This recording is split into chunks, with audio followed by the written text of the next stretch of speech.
Found this while weeding. I think it's a sedum flower, but look how cute. They're all little skeleton seed pods.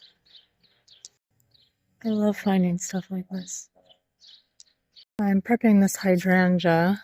You can see that there are new leaf or stem buds starting to swell. There are a lot of stems on this plant, so I'm kind of going through and picking out leaves, pulling out any broken stems, and I'm cutting off any little tiny underdeveloped branches. There's new growth all the way down here, so technically I could cut this entire branch off completely.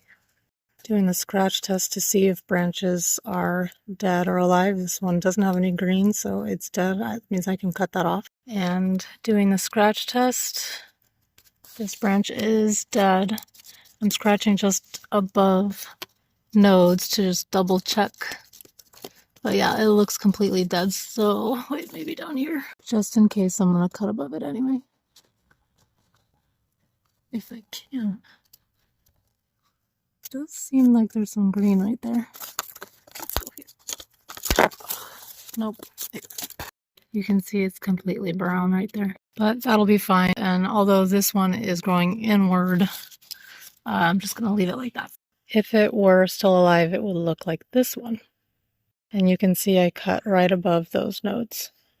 There's another leaf or stem bud that's clearly swelling. So we know this branch is alive. We can scratch test to double check up here.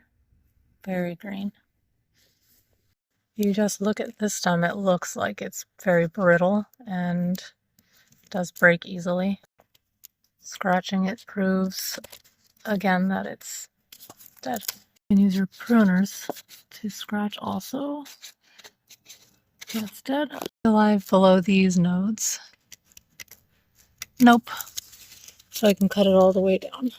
At first glance, this branch looks dead. It does feel cool to the touch, but the nodes don't look like they're doing anything. So if you're going to do the scratch test, start high. Oh, it's green, so it's definitely alive. There is a node right there. It looks like maybe it got broken off. I'm going to leave that one alone, see what happens. Here's another one, looks kind of dead. That piece is, but these look like they're pink. And so do these, let's see. Yep, there's green. I'm going to cut this one off. Here's another dead looking one. Oh, just scratching it makes it break. It even feels hollow. I'm going to cut it down at the bottom above that node, just in case.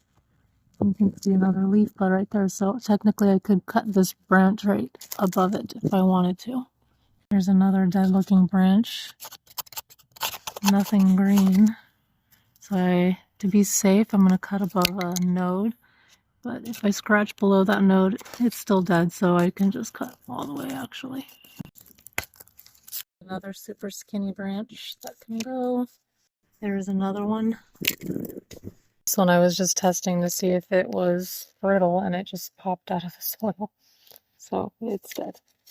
Skinny inward growing. When I first started dealing with this pruning, I was scared to prune off little branches because I felt sorry for them because they were so cute. But now I know that they just don't do so well and take away from the growth of the other ones, and the other ones are way happier if they're gone. So don't be afraid to prune them away.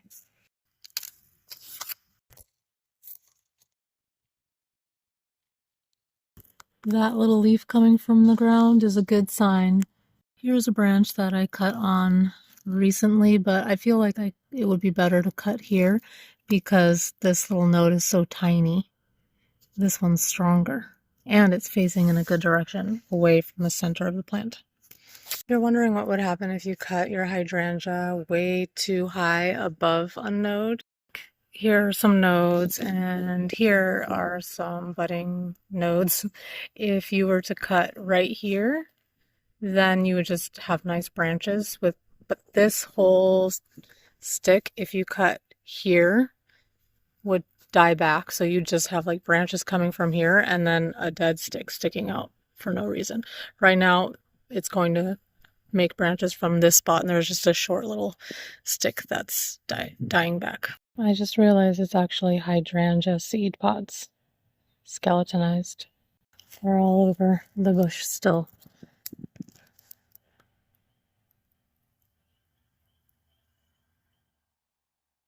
And here are some flowers that are actually bracts, still stuck to the little seed pods.